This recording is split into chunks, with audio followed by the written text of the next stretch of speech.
কাবার চত্বরে দাঁড়িয়ে সমবেত জনতাকে উদ্দেশ্য করে আল্লাহর হাবিব একটি ভাষণ দিলেন। নবীজি বললেন, লা তাসরিবা আলাইকুমুল ইয়াওম ইযহাবু ওয়া আনতুমুত তুলাকা। হে মক্কাবাসী, আজ তোমাদের প্রতি আমার কোনো হিংসা নাই, রাগ নাই, বিদ্বেষ নাই, কোনো প্রতিশোধ নেওয়া হবে না। ইযহাবু ওয়া আনতুমুত তুলাকা, যাও, আজ থেকে তোমরা স্বাধীন মুক্ত। আমি রাসূলুল্লাহ সবাইকে বিনা শর্তে মাফ করে দিলাম। রাসূলুল্লাহর এক আহ্বান শুনে জায়গায় হাজারের উপর বেদিন কালেমা পড়ে মুসলমান হয়ে গেছে। সুবহানাল্লাহ বলেন। তাফসীরে কোরআনুল আযীম ইবনে কাসির লিখেছেন, ইয়ামেন থেকে 700 লোক এসেছিলেন কাবা জিয়ারতের জন্য। রাসূলুল্লাহর আহ্বান দাঁড়িয়ে শুনে দৌড়ে এসে রাসূলুল্লাহর হাতে হাত রেখে কালেমা পড়ে মুসলমান হয়ে গেছে। এই ওয়াদা নবীজিকে আল্লাহ তাআলা মক্কি জীবনের শেষ সময় দিয়েছিলেন। যারা জানেন আমার সঙ্গে পড়েন, ইযা জাআ নাসরুল্লাহি ওয়াল ফাতহ ওয়া রাআইতান নাসা ইয়াদখুলুনা ফি দীনিল্লাহি আফওয়াজা ফাসাব্বিহ বিহামদি রাব্বিকা ওয়াস্তাগফির ইন্নাহু কানা তাওয়াবা। হাবিব, আমি আল্লাহর পক্ষ থেকে যখন সাহায্য আর বিজয় আসবে, আপনি দেখবেন দলে দলে লোক কুফর ছেড়ে, শিরক ছেড়ে ইসলামের ছায়ায় আশ্রয় গ্রহণ করে কালেমা পড়ে মুসলমান হয়ে যাবে। সুবহানাল্লাহ বলেন। আজ সেই দিন রাসূলুল্লাহর এক কথা শুনে জায়গায় হাজারের উপর বেদিন কালেমা পড়ে মুসলমান হয়ে গেছে। সুবহানাল্লাহ। তবে হাবিব, এজন্য একটু সময় লাগবে। ডোন্ট বি ফ্রাস্ট্রেটেড, চিন্তার কোনো কারণ নাই। ফাসাব্বিহ বিহামদি রাব্বিকা ওয়াস্তাগফির, আপনি আপনার রবের গুণকীর্তন করুন, তার তাসবিহ পাঠ করুন, আর উম্মতের জন্য আমি আল্লাহর কাছে ইস্তিগফার করুন। ইন্নাহু কানা তাওয়াবা, নিশ্চয় তিনি তাওবা কবুলকারী রহিম। সুবহানাল্লাহ পড়েন। ওয়াসি বললে কথা শুনে আমি ভয়ে ভয়ে রাসূলুল্লাহর মোবারক দরবারে এসে হাজির হলাম। নবীজিকে আমি সালাম দিলাম। নবীজি সালামের জবাব নিলেন, আমাকে বললেন, কে তুমি? আমি বললাম, আমার নাম অহসি। কোন অহসি? আপনার চাচা আমির হামজার হত্যাকারী।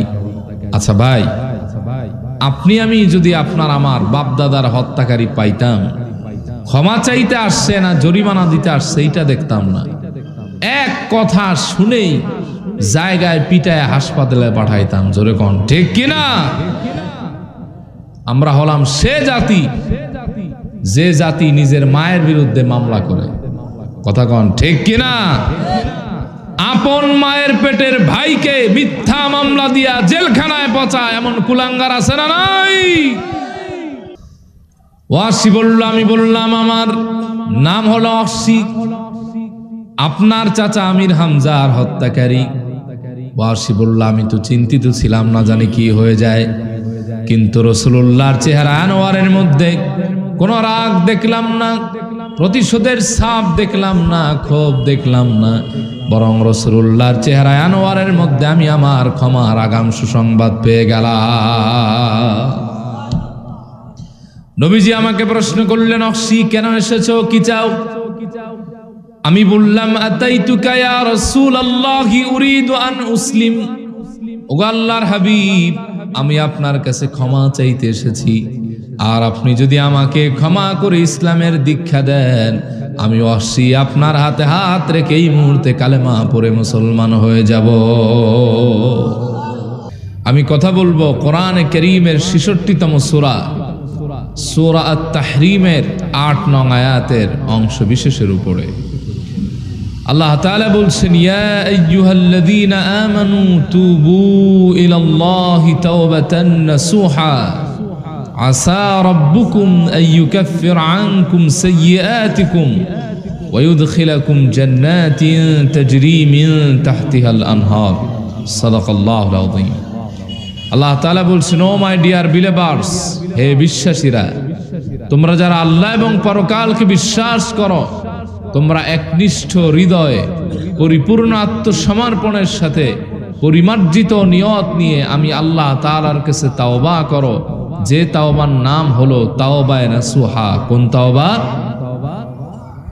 আবার নসুহা নামক ব্যক্তির তাওবা না, তাওবায়ে নাসুহা কি? তাওবাতান মাকবুলাতান ইনদাল্লাহি লা ইয়ারুদ্দু। এটা এমন এক তাওবা যা একনিষ্ঠ হৃদয়ে পরিপূর্ণ আত্মসমর্পণের সাথে করার কারণে ফার্স্ট চান্সেই আল্লাহ তাআলা বান্দার গুনাহ মাফ করে দেন, ওই বান্দাকে আর খালি হাতে ফেরত দেন না। সুবহানাল্লাহ পড়বেন না? এমন তাওবা করলে কি হবে? আসা রাব্বুকুম আইয়ুকাফির আনকুম সাইয়্যাতিকুম।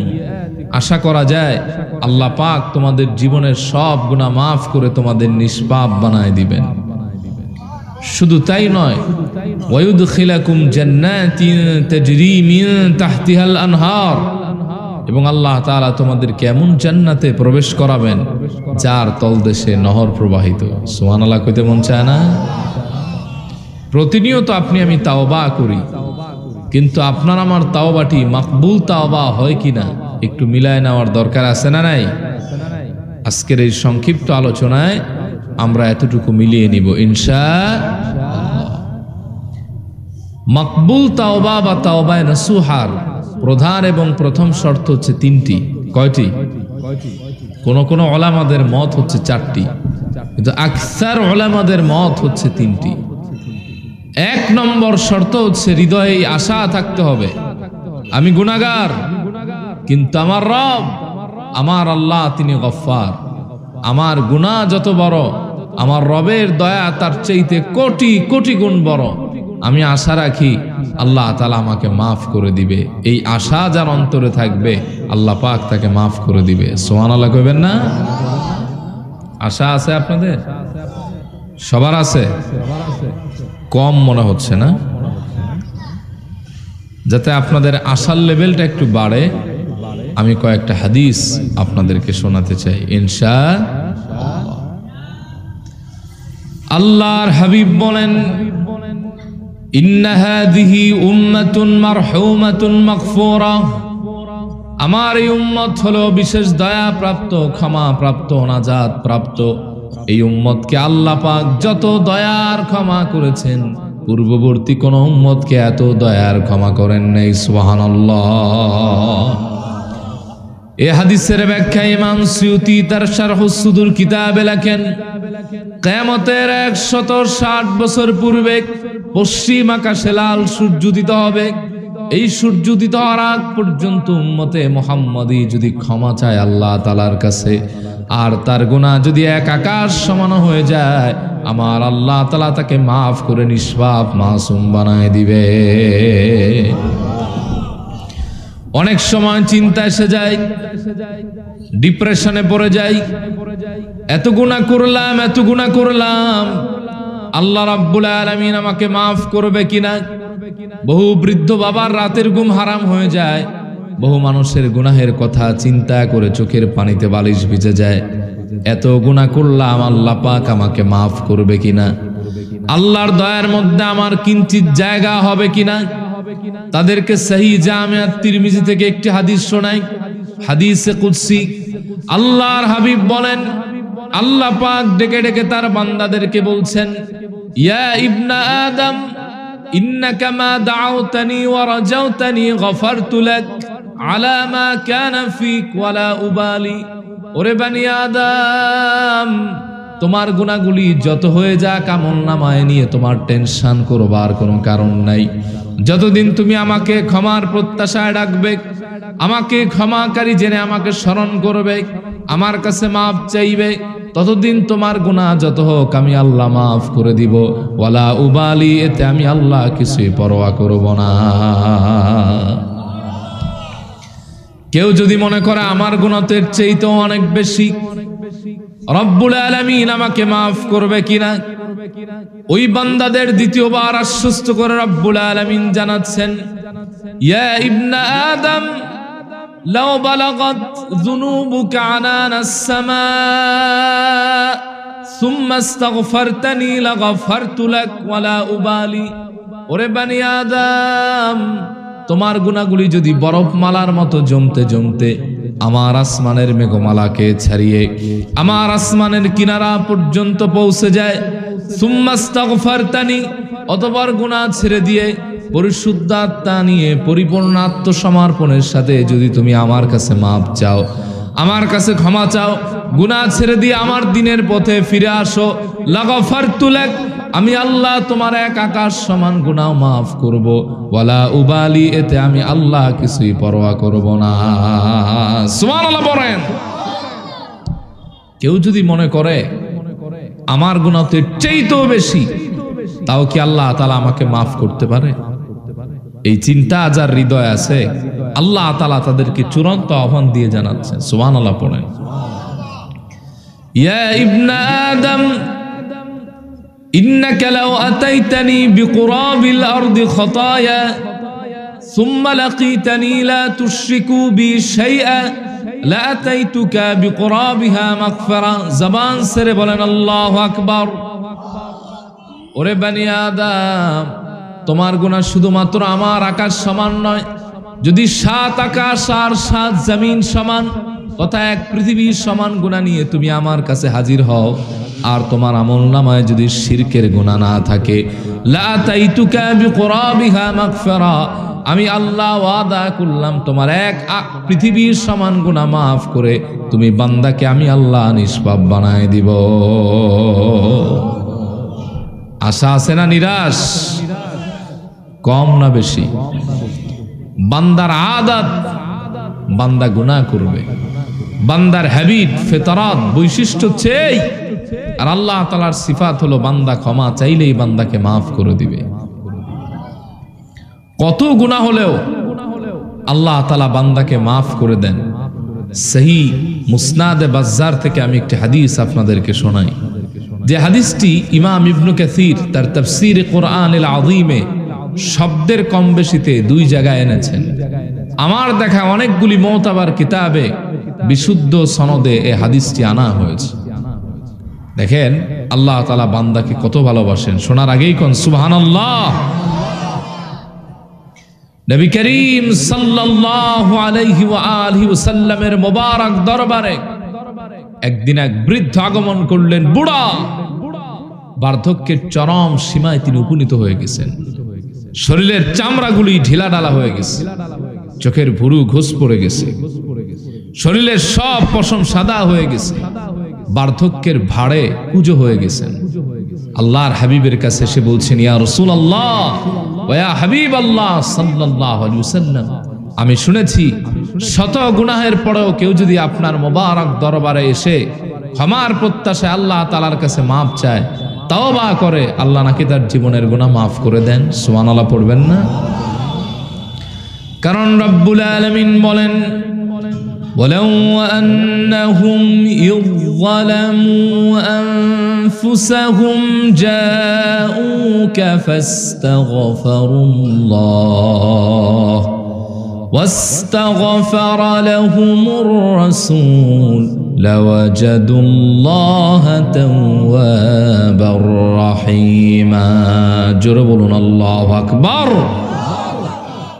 হাবিব রে, আমার বান্দারা জীবন গুনাহ করে ক্ষমার প্রত্যাশায় গুনাহ নিয়ে যদি আপনার মোবারক দরবারে নফসের উপর জুলুম করে হাজির হয়ে যায়, ফাস্তাগফিরুল্লাহ, এরপর যদি আমি আল্লাহ তাআলার কাছে ক্ষমা চাই, ওয়াস্তাগফার লাহুমুর রাসূল, আপনি নবীজি যদি তাদের হয়ে একটু সুপারিশ করেন, লাওয়াজাদুল্লাহ তাওয়াবার রাহিমা, আমি আল্লাহ ওয়াদা করলাম আমাকে তাওবা কবুলকারী রহিম হিসেবে পাবে। আমি আল্লাহ বান্দার সব গুনাহ মাফ করে বান্দাকে নিষ্পাপ বানায় দিব। নবীজি বললেন, তুমি তাওবা করো, গুনাহ মাফ হয়ে যাবে। এ কথায় লোকটির হৃদয়টা চূড়ান্ত প্রশান্ত হলো না। তিনি বললেন, ইয়া রাসূলুল্লাহ ওয়া ইয়া হাবিবাল্লাহ, আমি আপনার কাছে জানতে চাই, আল্লাহর এমন কোন গোলাম যদি হয় যে এমন কোন গুনাহ নাই যেই গুনাহ সে না করেছে, জীবনে মারাত্মক বড় বড় গুনাহ আছে, জেনার গুনাহ, ব্যভিচারের গুনাহ, হত্যার গুনাহ, দুষ্কৃতির গুনাহ, চগলখড়ির গুনাহ, আত্মীয়তার সম্পর্ক ছিন্নের গুনাহ, এমন কোন কোয়ালিটির গুনাহ নাই যেই গুনাহ ওই বান্দা তার জিন্দেগিতে করে নাই। এরপরও যদি সে ব্যক্তি অনুতপ্ত হয়ে আল্লাহর কাছে ক্ষমা চায়, আল্লাহকে মাফ করতে পারে। নবীজি বললেন এরপরও সে ব্যক্তি যদি আল্লাহর কাছে মাফ চায়, আল্লাহ পাক তার এত নিকৃষ্ট গুনাহ মাফ করে দিতে পারে। কারণ রব্বুল আলামিন বলেন, ওয়াহুয়াল্লাযী ইয়াকবালু তাওবাতা আন ইবাদিহি ওয়া ইয়াফু আনিস সাইয়্যাত। তিনি এমন আল্লাহ যিনি বান্দা তাওবা করলে বান্দার তাওবা কবুল করেন, আর বান্দার গুনাহ মাফ করে বান্দাকে নিষ্পাপ মাসুম বানায় দেন। তাও লোকটার অন্তরটা চূড়ান্ত শীতল হলো না। তিনি বললেন, ইয়া রাসূলুল্লাহ ওয়া ইয়া হাবিবাল্লাহ, এক কথায় আমি আপনার কাছ থেকে জানতে চাই, আল্লাহর যদি এমন কোন গোলাম থাকে এত গুনাহ তার আমলনামায় জড়ো হয়ে গেছে, এই গুনাহগুলি যদি তামাম বিশ্বের সবার মাঝে ভাগ করে দেওয়া হয়, আল্লাহর এমন কোন গোলাম থাকবে না যার উপর আল্লাহ গজব নাজিল না করবে। তাও কি সেই ব্যক্তির গুনাহ মাফ হতে পারে? কোন চান্স আছে নাকি? নবীজি বললেন, ইয়া আব্দুল্লাহ লা তাখাফ ওয়া লা তাহজান ইন্না রাব্বাকা লাগফুরুর রহিম। হে আল্লাহর বান্দা, ভয়ের কোনো কারণ নাই, দুশ্চিন্তা করার কোনো কারণ নাই, হতাশ হওয়ার কোনো কারণ নাই। এরপর যদি আল্লাহর কোনো গোলাম তাওবা করে গুনাহ থেকে ফিরে আসে, আমার আল্লাহ তাআলা এত নিকৃষ্ট গুনাহ তার মাফ করে দিতে পারে। নবীজি বললেন, তুমি তাওবা করো, শাহাদা পাঠ করো।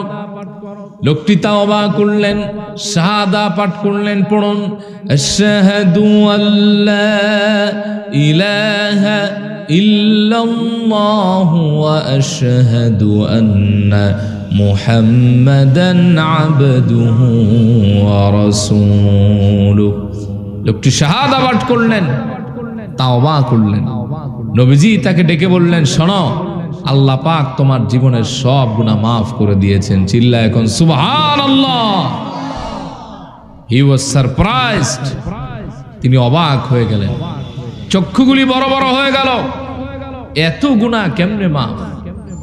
নবীজি বললেন, শোনো, তোমার গুনাহ মাফ হয় নাই। ফাউলাইকা ইউবাদদিলুল্লাহু সাইয়্যাতিহিম হাসানাত। যে ব্যক্তি তাওবা করে দ্বীনের পথে ফিরে আসে, আমার আল্লাহ শুধু তাদের গুনাহ মাফ করেন না, গুনাহ পরিমাণ সওয়াব আমলনামায় লিখে দিয়ে আমলনামাটা ভরপুর বানায় দেয়। শুধু তোমার গুনাহ মাফ হয় নাই, যে নিকৃষ্ট গুনাহের বর্ণনা তুমি দিয়েছিলে, আমার আল্লাহ তাআলা ওই পরিমাণ সওয়াব তোমার আমলনামায় লিখে দিয়েছেন। সুবহানাল্লাহ। বর্ণনাকারী সাহাবী বলেন, আমি লক্ষ্য করলাম এ কথা শুনে কুজা লোকটা সোজা হয়ে দাঁড়ায় গেছে। চেহারার মধ্যে তার এক হাসি দেখলাম। আকাশের দিকে শাহাদাত আঙ্গুলি উত্তোলন করে আল্লাহু আকবার, আল্লাহু আকবার, লা ইলাহা ইল্লাল্লাহু, আল্লাহু আকবার পড়তে পড়তে দৌড়ায় চলে গেছে। চিল্লা এখন সুবহানাল্লাহ। আশা আছে না নিরাশ? আওয়াজ দিয়ে এখন জোরে কোন, আশা আছে না নিরাশ? কম না বেশি? এখন মনে হয় গাড়িও একটু বেশি যাইতেছে না? আপনারা কি আমার কথা বুঝতেছেন? বুঝা যায়নি? মাইক সবই ঠিক আছে, মাগার স্টেজের সাউন্ড কম, বাড়ানোর এখন দরকার নেই, বাকিটা ঠিক আছে। ধন্যবাদ। প্রিয় ভাই সব, মন খারাপ আপনাদের? আল্লাহ যে মাফ করবে আশা সবার আছে, তবে কিছু লোক নিরাশায় ভোগে। এক লোকরে বলা হয়েছে, ভাই সাহেব পারলে এই বক্সটা হালকা একটু ঘুরায় দেন, এই বক্সটা হালকা একটু এদিকে ঘুরায় দেন। হ্যালো, বাস কষ্ট হচ্ছে আপনাদের? এক লোক নামাজ কালাম পড়ে না, বুইরা হইতে হইতে এক ঠ্যাং কবরে চলে গেছে। কিন্তু চার দোকানে এক কাপ চা আর একটা আকিস বিড়ি খায়া ঘন্টা 3 কাটায় দেয়। আজান হয়, মসজিদে যায় না। তো ওনারা একজন প্রশ্ন করছে, মিয়া সাহেব আর কতকাল এরকম করবেন? আল্লাহর একটু ভয় করেন, নামাজ রোজা আদায় করেন, তারপরে ইমানের সাথে মরেন। ওই যেই গুনাহ করছি আল্লাহ কি মাফ করব? জাহান্নামে তো থাকমুই, কয়দিন কম আর বেশি। জোরে কর নাউজুবিল্লাহ। এই মনে করছে জাহান্নামটা শ্বশুর বাড়ি, একদিন কোরমা পোলাও তো আর একদিন সরষা বাটা। চিন্তা করেন মানুষের কথা। নাউজুবিল্লাহ পড়বেন না? যারা নিরাশায় ভোগেন, সহিহ বুখারী থেকে আপনাদেরকে একটি হাদিস শোনাই।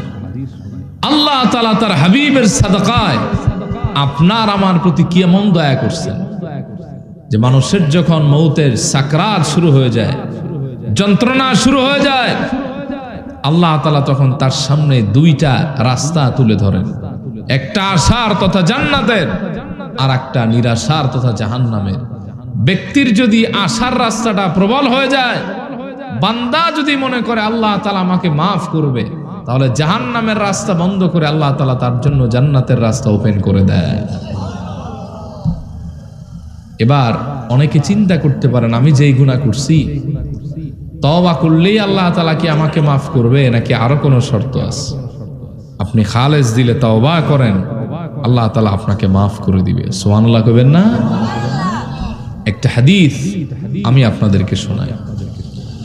মক্কা যখন বিজয় হয়ে গেল, নবী করিম সাল্লাল্লাহু আলাইহি ওয়া আলিহি ওয়াসাল্লাম 10,000 সাহাবী নিয়ে বীরের বেশে মক্কায় প্রবেশ করলেন। গোটা মক্কায় রাসূলুল্লাহর আগমনী বার্তা শুনে প্রকম্পন সৃষ্টি হয়ে গেল। কাফেররা, কুরাইশরা আতঙ্কিত হতে লাগলো। আজ আল্লাহর হাবিব সুপ্রিম পাওয়ার নিয়ে, সুপারলেটিভ ক্ষমতা নিয়ে, রাজকীয় ক্ষমতা নিয়ে আজকে মক্কায় আসতেছেন। কি নির্যাতন নিপীড়ন তার উপর চালিয়েছি, এমনকি নিজ দেশ থেকেও তাকে বিতাড়িত করেছি। আজ মনে হয় ছাড়বেন না, কড়ায় গন্ডায় প্রতিশোধ নিবেন। গোটা কাফেররা, কুরাইশরা এই ভেবে আতঙ্কিত হতে লাগলো। সিরাত ইবনে হিশামের মধ্যে ইবনে হিশাম তার উস্তাদ মুহাম্মদ ইবনে ইসহাক আত-তাবিঈর সূত্রে লেখেন, মক্কা বিজয়ের দিন আল্লাহর হাবিব 10,000 সাহাবী নিয়ে বীরের বেশে মক্কায় প্রবেশ করলেন। কাবার চত্বরে দাঁড়িয়ে সমবেত জনতাকে উদ্দেশ্য করে আল্লাহর হাবিব একটি ভাষণ দিলেন। নবীজি বললেন, লা তাসরিবা আলাইকুমুল ইয়াওম ইযহাবু ওয়া আনতুমুত তুলাকা। হে মক্কাবাসী, আজ তোমাদের প্রতি আমার কোনো হিংসা নাই, রাগ নাই, বিদ্বেষ নাই, কোনো প্রতিশোধ নেওয়া হবে না। ইযহাবু ওয়া আনতুমুত তুলাকা, যাও, আজ থেকে তোমরা স্বাধীন, মুক্ত। আমি রাসূলুল্লাহ সবাইকে বিনা শর্তে মাফ করে দিলাম।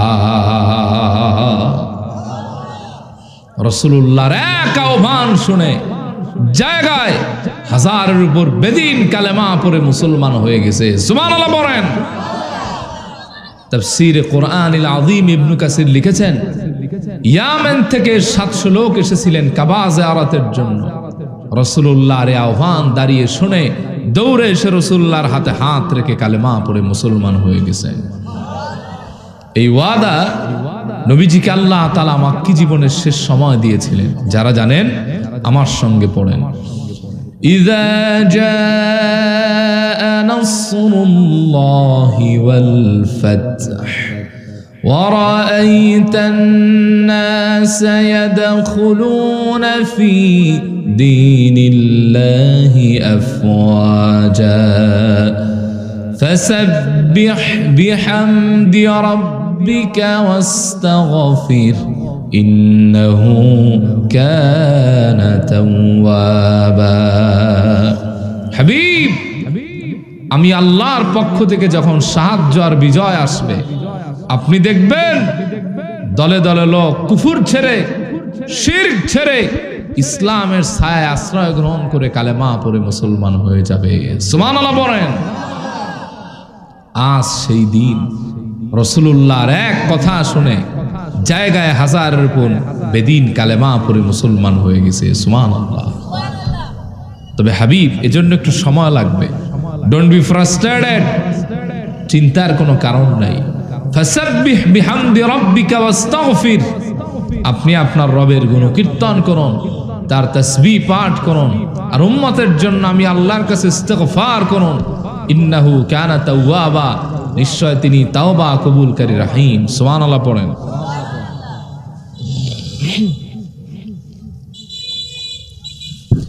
গোটা মক্কায় আজ আনন্দের হিল্লোল বইতে লাগলো। সব মানুষ নির্ভয় আনন্দ চিত্তে নিজ বাড়িতে চলে যাচ্ছে। সবাই আজ মহা আনন্দিত। কি ভাবলা আমার কি হয়ে গেল? আল্লাহর হাবিব এক বিন্দু প্রতিশোধ নেন নাই, সবাইকে বিনা শর্তে মাফ করে দিয়েছে। মক্কার একজন যুবক নাম তার রহসি, সে তার সামান গাতুলি বেঁধে মক্কা থেকে পালানোর চেষ্টা করল। লোকেরা তাকে পথিমধ্যে জড়ো করে ধরল। লোকেরা বলল, রহসি আইনা তুরিদ, ওয়াসি রে তুমি কোথায় ভেগে যাচ্ছ, কোথায় পালিয়ে যাচ্ছ?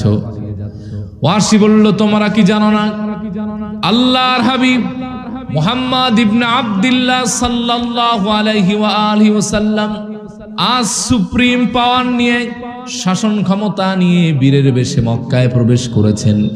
কি নির্যাতন নিপীড়ন আমরা তার উপর করলাম, এমন কি নিজ মাতৃভূমি থেকে তাকে তাড়িয়ে দিলাম। আজ মনে হয় নিস্তার নাই।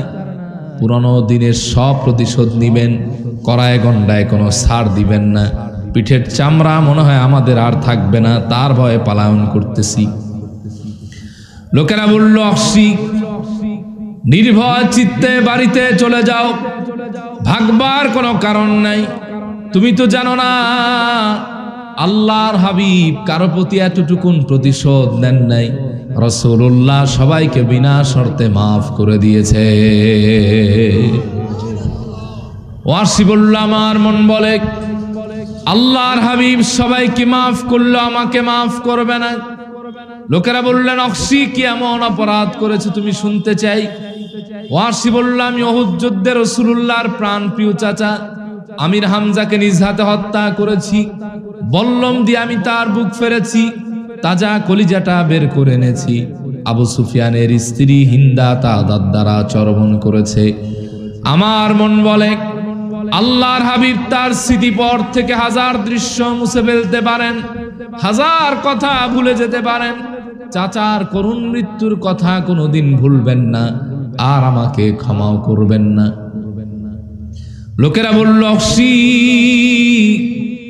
তুমি তো আল্লাহর হাবিবের মায়া দয়ার ক্ষমার কথা জানো না। একবার রাসূলুল্লাহর কদম মোবারকে হাজির হয়ে ক্ষমা চাও। তোমার মতো হাজার পাপী রাসূলুল্লাহ এক মুহূর্তে বিনা শর্তে মাফ করে দিতে পারে।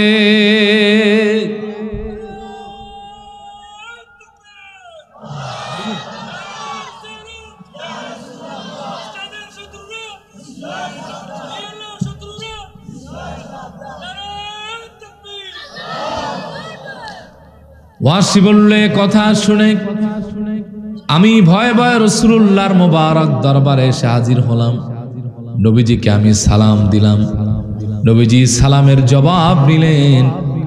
আমাকে বললেন, কে তুমি? আমি বললাম, আমার নাম রহসি। কোন রহসি? আপনার চাচা আমির হামজার হত্যাকারী। আচ্ছা ভাই, আপনি আমি যদি আপনার আমার বাপদাদার হত্যাকারী পাইতাম, ক্ষমা চাইতে আসছে না জরিমানা দিতে আসছে এইটা দেখতাম না। এক কথা শুনেই জায়গায় পিটায় হাসপাতালে পাঠাইতাম। জোরে কোন ঠিক কিনা?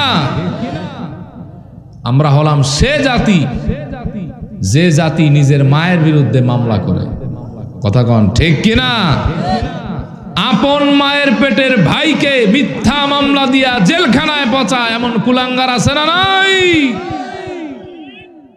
মতের ভিন্নতার কারণে নিরপরাধ মানুষকে আমরা ফাঁসিতেও ঝুলাই। ঠিক কিনা বলেন? আপনি আমি ছাড় দিতাম না। আর আমাদের বাঙালিদের একটা স্বভাব আছে, এটা হলো হুজুগে বাঙালি, অতি আবেগী, আবেগ ভরা দিল। বুঝতে পারছেন মিয়া সাহেব? আমরা কতটা আবেগী একটা উদাহরণ দিলে বুঝবেন। দিব? যখন করোনার প্রাককাল চলমান, সারা বাংলাদেশে একটি আতঙ্ক ছড়িয়ে পড়ল। কি? গলা কাটা আতঙ্ক। পদ্মা সেতু বিনির্মাণে নাকি কয়েকশো মানুষের কল্লা লাগবে। আচ্ছা ভাই, বিশ্বের চাইতে বড় বড় সেতু আছে না? সেটা তৈরি করতে একটা ছাগলের পশমও লাগে না, আর পদ্মা সেতু তৈরিতে নাকি কয়েকশো মানুষের মাথা লাগবে। নাউজুবিল্লাহ কইবেন না? গোটা বাংলাদেশে শুরু হলো গলা কাটা আতঙ্ক। সন্দেহ হইলেই মায়ের। রিনা নামক এক মহিলাকে গাজীপুরে এমন মার দিল, জায়গায় দুনিয়া থেকে বিদায় করে দিছে। জোরে কন নাউজুবিল্লাহ। আপনাদের কাছাকাছি জেলা কিশোরগঞ্জ, এখানের ভৈরবে এক লোক দিনের বেলা একটা ব্যাগ নিয়ে যাইতেছে, তো ব্যাগের মধ্যে কিছু রক্ত পড়তেছে। তো ব্যাগ যা না দোষ করছে, তার চাইতে তার পোশাক সিরাত সুরাতে দোষ করছে বেশি। গায়ে দিছে একটা ওই আউল ফাউল বাউলরা যে এক ধরনের সাদা কামিজ টাইপের জামা পরে না, এইগুলা পরনে হলো সাদা একটা ধুতি, আর একটা ধুতি টাইপের গলার মধ্যে ঝুলাই রাখছে, পাগড়ি না কি হিসাবে আল্লাহ জানে। চুলগুলার কাটিংও বেশি সুবিধা না, চোখগুলা ডিপ জল মার্কা। তো লোকেরা সন্দেহ করে তারা এমন মার দিছে, আরেকটু মার দিলে আজরাইলের লগে দেখা হয়ে যেত। আচ্ছা ভাই, বেচারারা এমন মার দিছে যে বেচারার অবস্থা খারাপ। ও বুঝতেছে যে আমি মনে হয় আর বাঁচবো না।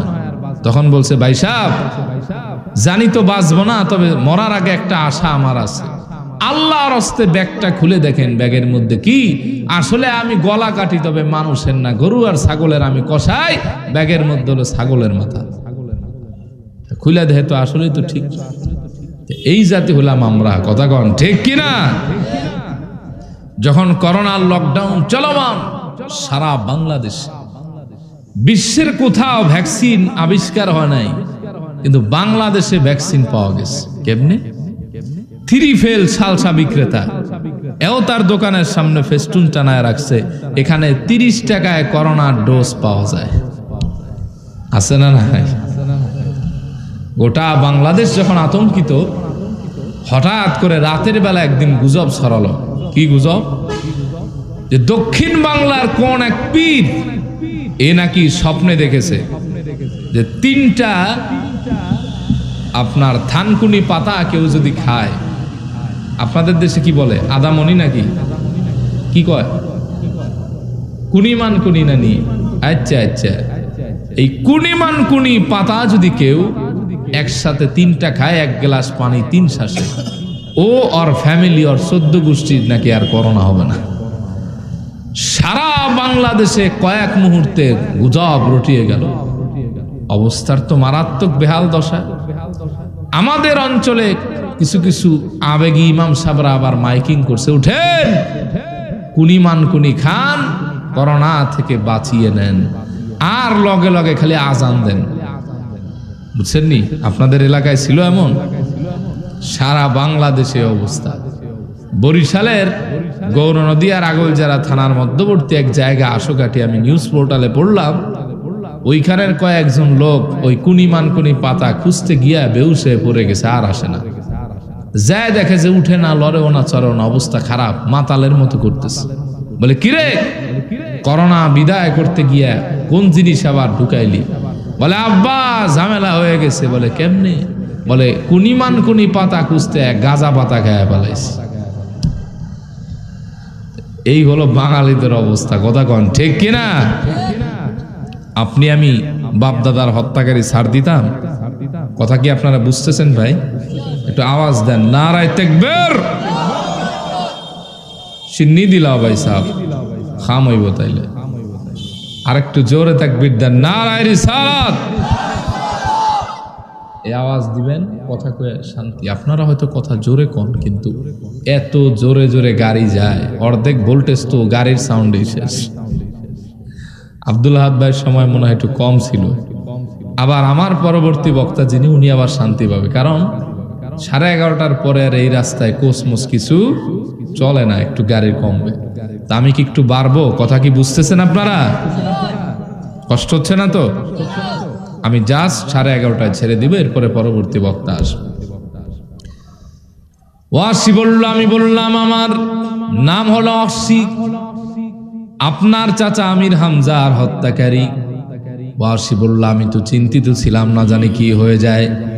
কিন্তু রাসূলুল্লাহর চেহারা আনোয়ারের মধ্যে কোনো রাগ দেখলাম না, প্রতিশোধের ছাপ দেখলাম না, ক্ষোভ দেখলাম না, বরং রাসূলুল্লাহর চেহারা আনোয়ারের মধ্যে আমি আমার ক্ষমার আগাম সুসংবাদ পেয়ে গেলাম। নবীজি আমাকে প্রশ্ন করলেন, নকশি কেন এসেছো, কি চাও? আমি বললাম, আতাইতুকা ইয়া রাসূলুল্লাহি উরিদু আন উসলিম। ওগো আল্লাহর হাবিব, আমি আপনার কাছে ক্ষমা চাইতে এসেছি, আর আপনি যদি আমাকে ক্ষমা করে ইসলামের দীক্ষা দেন, আমি ওয়াহশী আপনার হাতে হাত রেখে এই মুহূর্তে কালেমা পড়ে মুসলমান হয়ে যাব। তবে নবীজি, আমার একটি শর্ত আছে, লা উসলিমু হাত্তা আসমা কালাম আল্লাহ। ততক্ষণ পর্যন্ত আমি ওয়াহশী মুসলমান হব না, যতক্ষণ না ওহির ভাষায় আপনার মাধ্যমে আল্লাহর ফয়সালা এটা নিশ্চিত না হব। আল্লাহ যতক্ষণ ওহির ভাষায় কথা আপনাকে না জানাবেন, আল্লাহ পাক আমাকে বিনা শর্তে মাফ করে দিয়েছেন, ততক্ষণ পর্যন্ত আমি ওয়াহশী মুসলমান হব না। আল্লাহু আকবার বলেন। শর্তটা কি? সোজা না কঠিন? মারাত্মক কঠিন। যে আয়াত নাজিল করে জানাতে হবে যে আল্লাহ তাআলা আমাকে বিনা শর্তে মাফ করে দিয়েছেন। সুবহানাল্লাহ পড়েন। নবীজি বললেন, ওয়াহশীরে, এই যদি তোমার সিদ্ধান্ত হয়, তাহলে আল্লাহ রাব্বুল আলামিনের একটি সিদ্ধান্ত তোমাকে শোনাই। আমার রব, আমার আল্লাহ, তিনি জানিয়েছেন, ওয়াল্লাযীনা লা ইয়াদউনা মা'আল্লাহি ইলাহান আখার ولا يقتلون النفس التي حرم الله إلا بالحق ولا يزنون। جربون الله أكبر। ওয়াসির আল্লাহ পাক জানিয়েছেন, والذين لا يدعون مع الله إلها آخر। যে বা যারা আল্লাহর সাথে অংশ স্থাপন করে শিরক করবে না, ওয়ালা ইয়াকতুলুনান নাফসাল্লাতী হারামাল্লাহু ইল্লা বিল হক, অন্যায়ভাবে নিরপরাধ কোনো মানুষ হত্যা করবে না, ওয়ালা ইয়াজনুন, জিনা ব্যভিচার ধর্ষণ করবে না। এই তিনটি গুরুতর অন্যায় যার আমলনামায় না পাওয়া যাবে, আমার আল্লাহ তাআলা ওই বান্দাদেরকে সাধারণ ক্ষমা দিয়া মাফ করে দিবে। বাশিরে, কালেমা পড়ো, মুসলমান হয়ে যাও। ওয়াসি বলল, ইন্নী আশরাকতু বিল্লাহি ওয়া কাতালতুন নাফসাল্লাতী হারামাল্লাহু ইল্লা বিল হক ওয়া যানাইতু ইয়া রাসূলুল্লাহ। ও আল্লাহর হাবিব, আমি তো আল্লাহর সাথে অংশ স্থাপন করে শিরক করেছি, কত জিনা ব্যভিচার ধর্ষণ করেছি, তা গুনাহ বাছা নাই। অগণন মানুষকে আমি নিরপরাধ ভাবে হত্যা করেছি।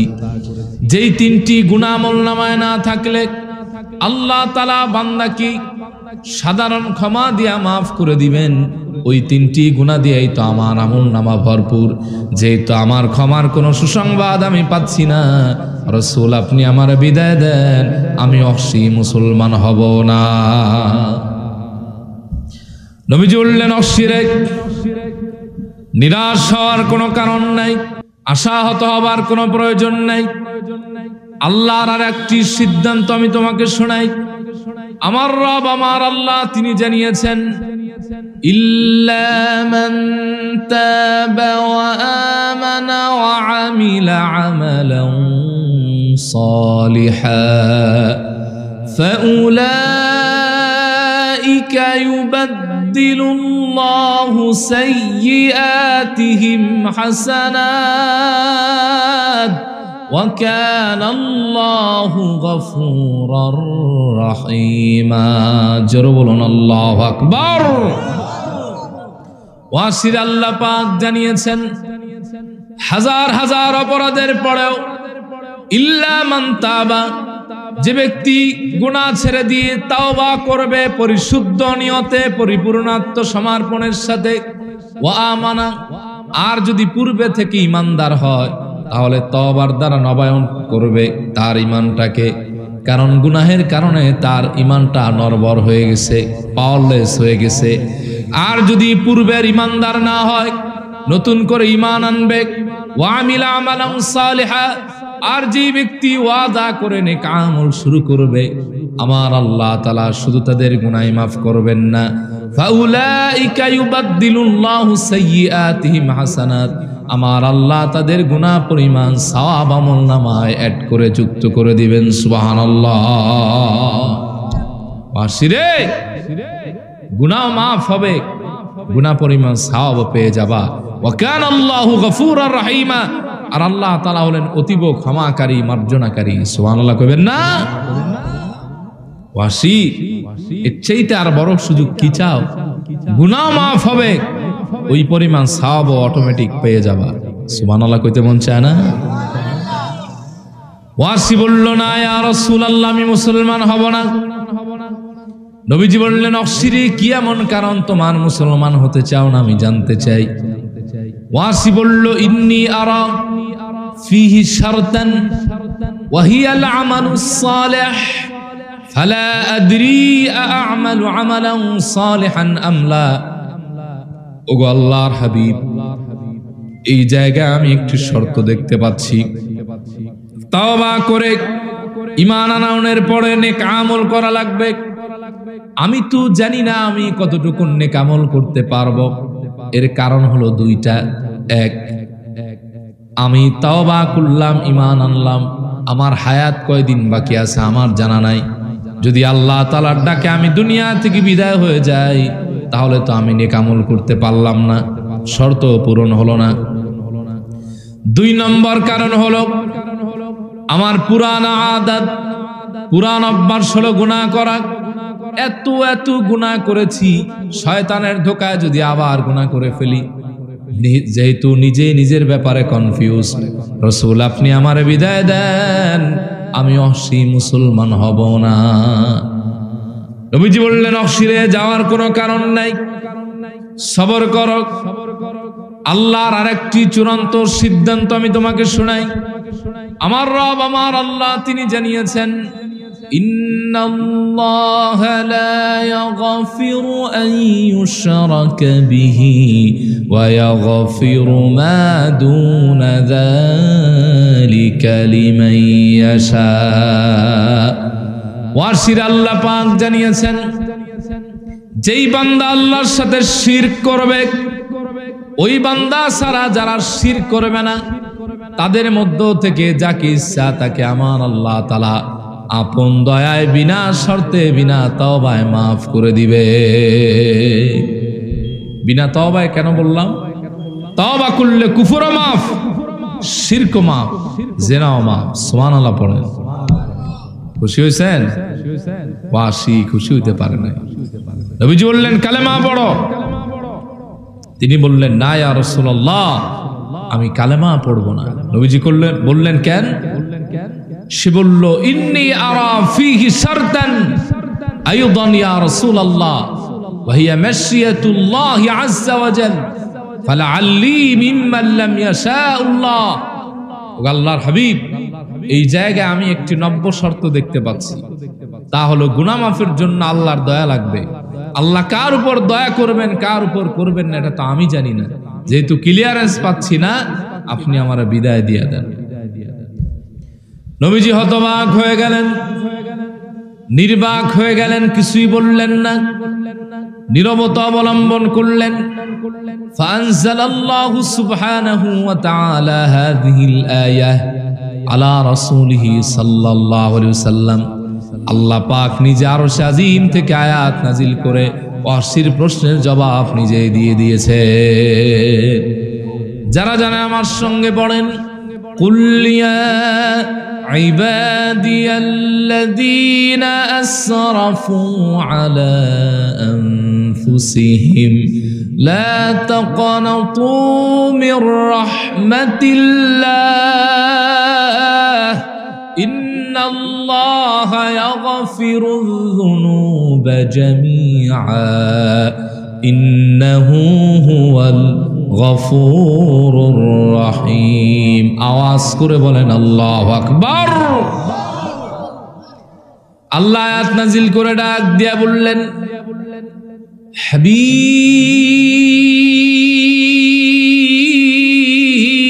মুহাম্মদ সাল্লাল্লাহু আলাইহি ওয়া আলিহি ওয়াসাল্লাম, আপনি আমার বান্দা ওয়াহশী সহ সব বান্দাদের জানায় দেন, আমার বান্দাদের যতই গুনাহ হয়ে যাক, আমার বান্দারা যেন আমি আল্লাহর রহমত থেকে নিরাশ না হয়ে যায়।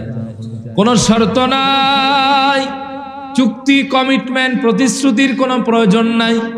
একবার যখন আমার বান্দা গুনাহ ছেড়ে দিয়া খালেস দিলে তাওবা করবে, তৎক্ষণাৎ আমি আল্লাহ তাআলা ওই বান্দাকে মাফ করে নিষ্পাপ বানায় দিব। নবীজি বললেন, ওয়াহশীরে, এবার তোমার সিদ্ধান্ত কি বলো? ওয়াহশীর চোখ বেয়ে বেয়ে পানি পড়া আরম্ভ করলো। তিনি বললেন, ইয়া রাসূলুল্লাহ ওয়া ইয়া হাবিবাল্লাহ, আপনি আমারে আর লজ্জা দিয়েন না, আমি আমার কাঙ্ক্ষিত জবাব পেয়ে গেছি। আপনার হাত মোবারক আগায় দেন আর আমারে পড়ায় দেন, লা ইলাহা ইল্লাল্লাহু মুহাম্মাদুর রাসূলুল্লাহ সাল্লাল্লাহু আলাইহি ওয়াসাল্লাম। এবার কোন আশা আছে না নিরাশ? কম না বেশি? কোন মুসলমানের সন্তান বুকে হাত দিয়া বলতে পারবেন এতটুকু আলোচনা শোনার পর যে আমি আশা রাখি আমার গুনাহ যতই হোক, আমার আল্লাহর দয়া তার চাইতে কোটি কোটি গুণ বেশি, বেগয়রি হিসাব আমার আল্লাহ আমাকে মাফ করবে? এই আশা যাদের আছে দুহাত তুলে আল্লাহর দেখা। সবার আছে? হাত জাগায় রাখেন। আল্লাহ, যারা আমরা হাত উত্তোলন করলাম, আপনি সবাইকে মাফ করে দেন, সবাইকে তাওবাতুন নসুহা নসিব করে দেন। কোন আমিন। হাত নামান। তাহলে এক নম্বর শর্ত,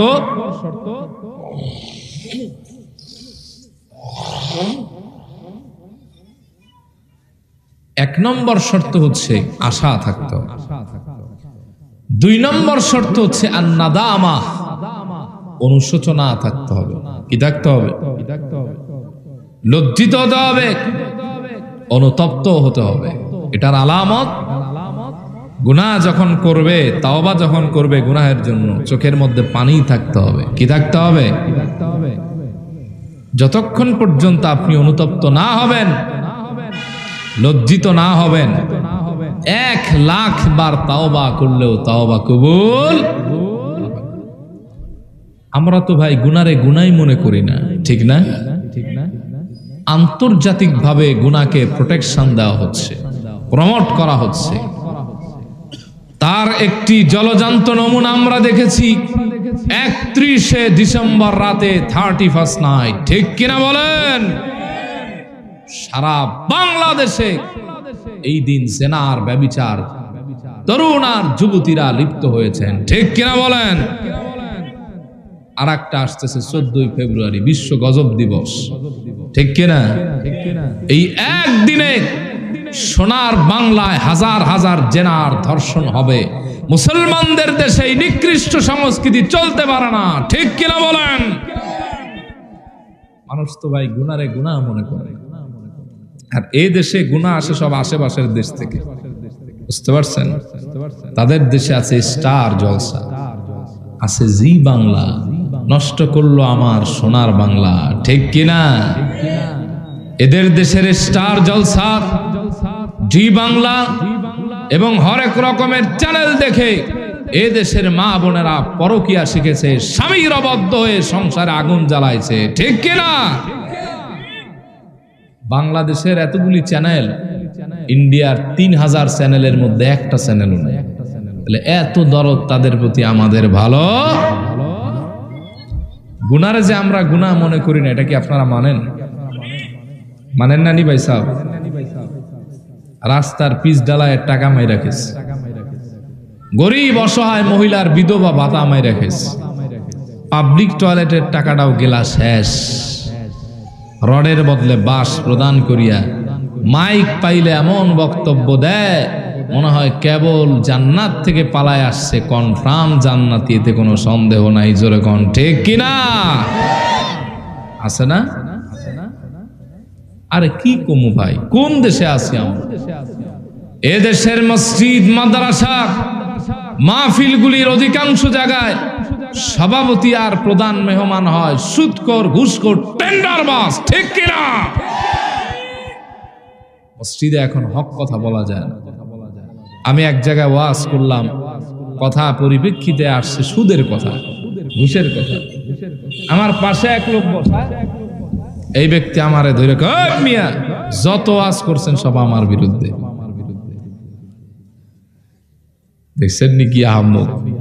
আমাদের হুজুর এই মনে হয় আমার বিরুদ্ধে আপনারে তথ্য দিছে, নাহলে আপনি এত তথ্য জানলেন কেমনে? আমার উদ্দেশ্য করে কইছে। অবস্থা হলো এমন যে একবার কাঁঠাল চুরি হয়ে গেছে। কি হয়েছে? কাঁঠাল চুরি হয়ে গেছে। এখন বিচারের দিন, চোর বাই করবে কেমনে? যিনি বিচার করতেছেন তিনি বলছেন, চোর আমি দেখতে পাচ্ছি। কেমনে? যে চুরি করছে তার মাথায় এখনো কাঁঠালের কষ লেগে আছে। কেউ আর হাত জাগায় না। যে চুরি করছে হাত জাগায়, কয় 3 দিন আগে চুরি করলাম, এখনো কষ থাকে কেন? অবস্থা হলো এমন, ঠিক কিনা বলেন? আপনারা কি রাগ করতেছে? বুঝাইতেছি, গুনারে আমরা গুনাহ মনে করি না, ঠিক না ভাই? 2 বার হজ করছে, 1 বার ওমরা, 3 বারে হ্যাট্রিক। ওই ব্যক্তিও মসজিদের ফার্স্ট কাতারে নামাজ পড়ে। ওনার যায় নামাজে ভুলে কেউ দাঁড়ালে রাশিয়া ইউক্রেনের যুদ্ধ লাগে, আছে না? আসে ছেলে শেষে ডিঙ্গায়া ঠেলতে ঠেলতে সামনে গিয়া বসে। ওই লোক তার বিবাহ অনুষ্ঠানে এবং তার বাড়িতে সুন্নাতে খাতনার প্রোগ্রামে ডেক সেট বাজায় অনুষ্ঠান করে, আর এলাকার মানুষ ঘুমাতে পারে না, ঠিক কিনা? অবাস্তব বললাম না বাস্তব? আপনি আমি গুনারে গুনাহ মনে করি না, আমি আসাব। কিন্তু সাহাবায়ে কেরাম ছোট্ট একটি গুনাহকে কত বড় অপরাধ মনে করতেন। আমি একটা হাদিস 15-20 মিনিটে আপনাদের শোনাই, কষ্ট হবে?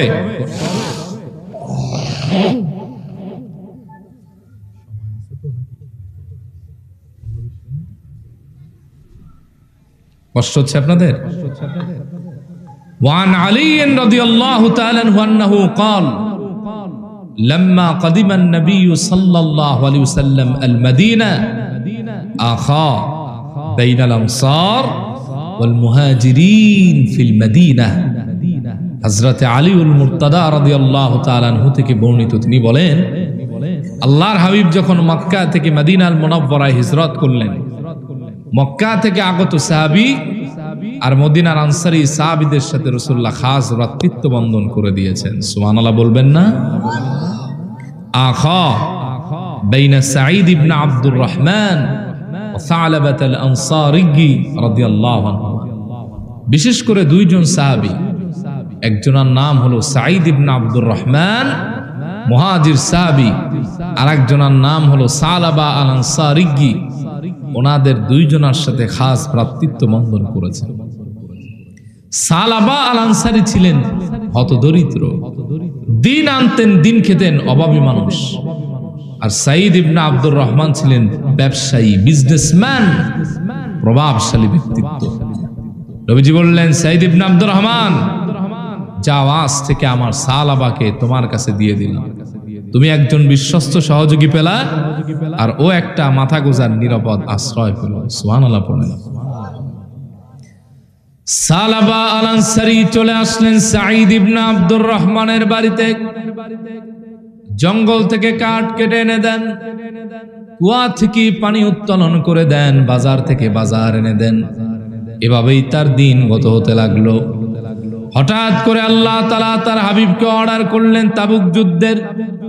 মদিনা মুনাওয়ারা থেকে 750 কিলোমিটার দূরে হলো তাবুক। আল্লাহর হাবিব 30,000 সাহাবী নিয়ে রওনা হয়েছেন। ওইদিকে রোমান সৈন্য হলো 3 লাখ। তবে ভয় পাওয়ার কোনো কারণ নাই মুসলমান। 30,000 সাহাবীদের ঈমান দীপ্ত তাকবীরের তর্জন গর্জনার হুঙ্কার শুনে 3 লাখ কাফের এমন ভয় পেয়েছে, বিনা যুদ্ধে মাঠ ছেড়েই পালায় গিয়েছে।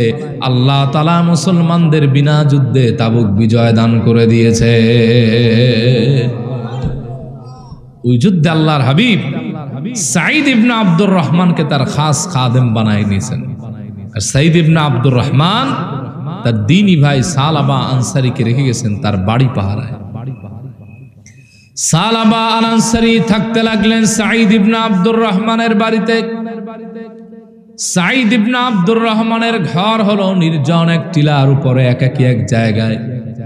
হযরত সালাবা একদিন নির্জন একাকী ঘরের সামনে কাজ করতেছেন উঠোনে।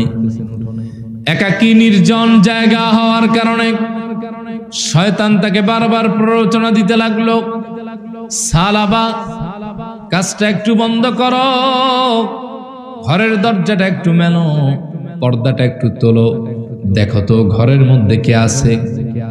একাকী নির্জন জায়গায় ঘর হওয়ার কারণে শয়তানের ধোকায় প্ররোচিত হয়ে হযরত সালাবা আস্তে করে এসে সাঈদ ইবনে আব্দুর রহমানের ঘরের দরজাটা খুললেন।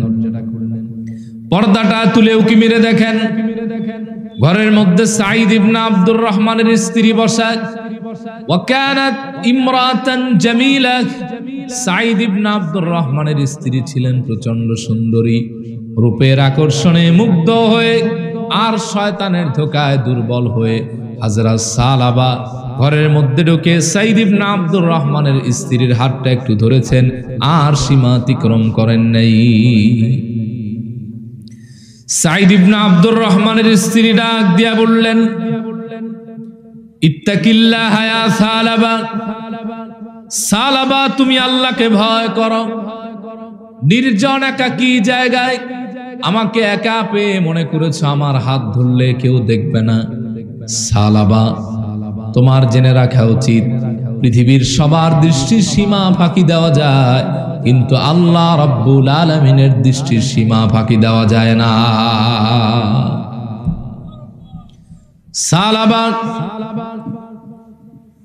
সালাবা তুমি এই মুহূর্তে ঘর থেকে বের হয়ে যাও, আল্লাহকে ভয় করো। ওমা হাফিজতা হুরমাতা আখিকাল গাজী ফি সাবিলিল্লাহ, তুমি তো তোমার দ্বীনি ভাই সাঈদ ইবনে আব্দুর রহমানের আমানত রক্ষা করতে পারছো না। আমাদের চরিত্র সৌন্দর্য সম্পদ তোমার কাছে আমানত, তুমি তো তার খেয়ানত করতেছো। আল্লাহকে ভয় করো আর এই মুহূর্তে ঘর থেকে বের হয়ে যাও। এতটুকুন কথা আর এতটুকুন কাজ হযরত সালাবার অন্তরে আল্লাহ ভীতির এমন জোয়ার তুললেন, চরম অনুতপ্ত আর লজ্জিত হয়ে রোনাজারি করতে করতে ঘর থেকে বের হয়ে গেলেন মস্তক অবনত করে। আকাশের দিকে তার লজ্জিত চেহারাটা উত্তোলন করে আল্লাহকে একটা ডাক দিলেন, ইলাহি আনতা আনতা ওয়া আনা আনা, আনতাল আওয়াদু বিল মাগফিরা ওয়া আনাল আওয়াদু বিয-যুনুব। ওগো আমার মালিক, ওগো আমার আল্লাহ, তুমি তো তুমি, আমি তো আমি, তুমি আমার মহান রব আর আমি তোমার নাদান গোলাম। তুমি বারবার বান্দারে ক্ষমা করো, আমি বান্দা বারবার গুনাহ করি। আল্লাহ এবার আমি আবার গুনাহ করেছি, তুমি আবার আমারে মাফ করে দাও। সুবহানাল্লাহ বলেন। দিনরাত তাওবা করে চললেন, রোনাজারিতে ভাসতে লাগলেন। ওইদিকে আল্লাহর হাবিব মদিনা মুনাওয়ারায় মহান তাবুক বিজয় নিয়ে বীরের বেশে ফিরলেন। হযরত সাঈদ ইবনে আব্দুর রহমান বিজয়ের হাসি নিয়ে বাড়িতে আসলেন। বাড়িতে এসে তার মন খারাপ হয়ে গেল। তিনি তার বাড়িতে সবাইকে দেখতে পাচ্ছেন, তার দ্বীনি ভাই সালাবাকে ছাড়া। স্ত্রীকে বললেন, কি ব্যাপার? আমি না তোমাদের পাহারার দায়িত্ব আমার এক দ্বীনি ভাইকে রেখে গিয়েছিলাম। আমার আগমনের পূর্বে তো তার পালায়নের কোনো কথা না, যাবারও কোনো কথা না। আমার মন বলে তোমরা হয়তো আমার দ্বীনি ভাইকে কষ্ট দিয়েছো আচরণে অথবা কাজে, যে কারণে আপনি আমাকে ছেড়ে চলে গেছেন। স্ত্রী বললেন, আল্লাহি ইন্নাহু কদ আলকা বিনাফসিহি ফি বুহুরিল খতায়া, আল্লাহর কসম আমরা আপনার দ্বীনি ভাইকে ঘর থেকে বের করে দেই নাই, বরং সে নিজেকে অপরাধের সাগরে ভাসিয়ে দিয়ে রোনাজারি করতে করতে নিজ ইচ্ছায় বাড়ি থেকে চলে গেছে।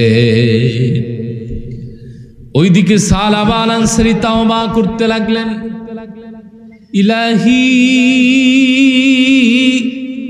আনতা আনতা ওয়া আনা আনা, আনতাল আওয়াদু বিল মাগফিরা ওয়া আনাল আওয়াদু বিযুনুব। মালিক রে, তুমি আর আমি তো আমি, তুমি আমার রব আর আমি তোমার নাদান গোলাম।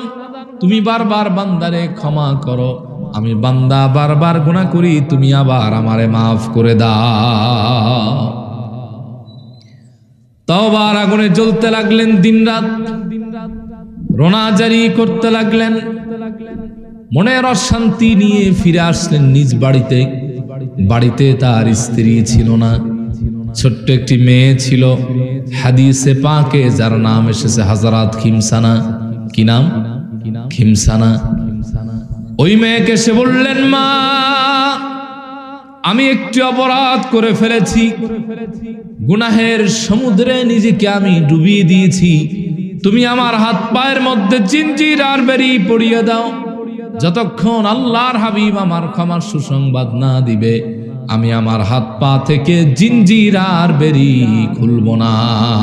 আল্লাহু আকবার বলেন।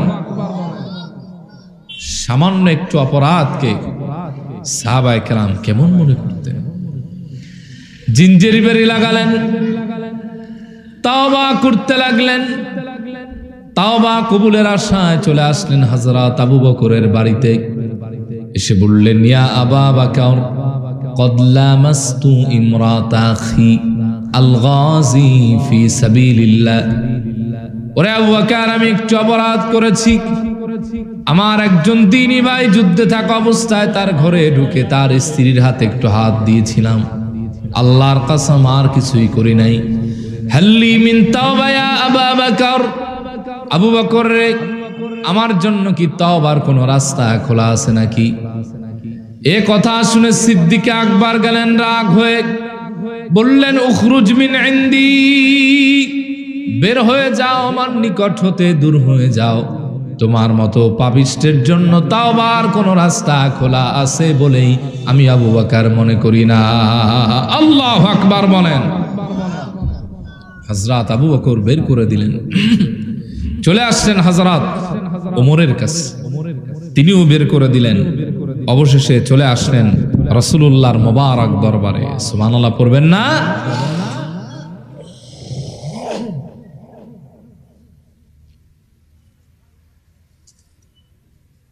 রাসূলুল্লাহ সাল্লাল্লাহু আলাইহি ওয়াসাল্লাম তার দিকে অবাক দৃষ্টিতে তাকায় রইলেন।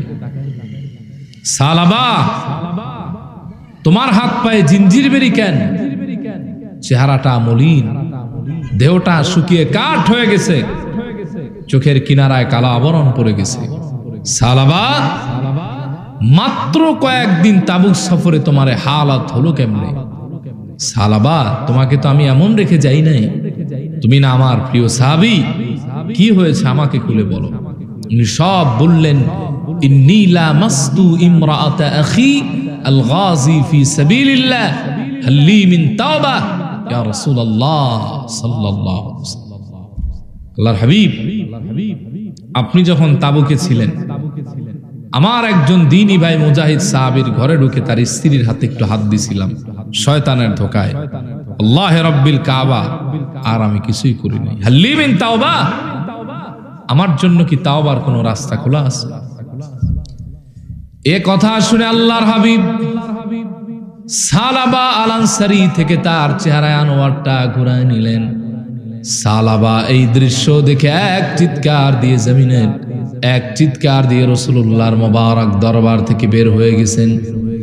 এর কারণ হলো সালাবার বুঝতে বাকি রইল না, যেহেতু আল্লাহর হাবিব তার নূরের চেহারায় আনোয়ারটা আমার থেকে নারাজ হয়ে ঘুরায় নিয়েছেন, আমার কপাল মনে হয় পুড়ে গেছে, জিন্দেগিতে আর কোনোদিন তাওবা কবুল হবে না।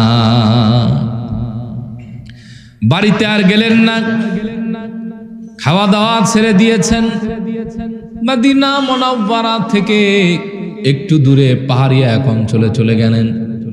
এক পাহাড়ের চূড়ায় গাছের তলা সিজদায় পড়ে রোনা জারি করতে লাগলেন। ইলাহি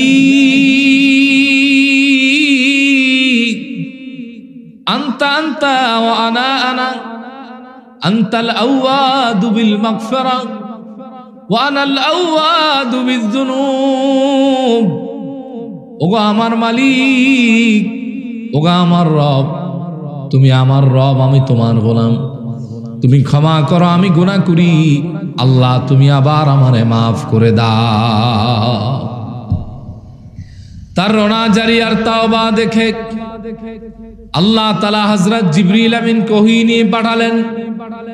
হযরত জিবরিল রাসূলুল্লাহর মোবারক দরবারে এসে বললেন, ইয়া রাসূলুল্লাহ ওয়া ইয়া হাবিবাল্লাহ, ইন্নাল্লাহা ইয়াকরাউকা সালাম।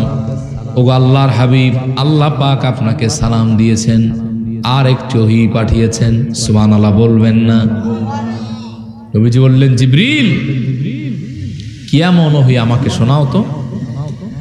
আল্লাহ তাআলা ডাক দিয়ে বলতেছেন, হাবিবি আম খালাকতাল খালকা আও আনা।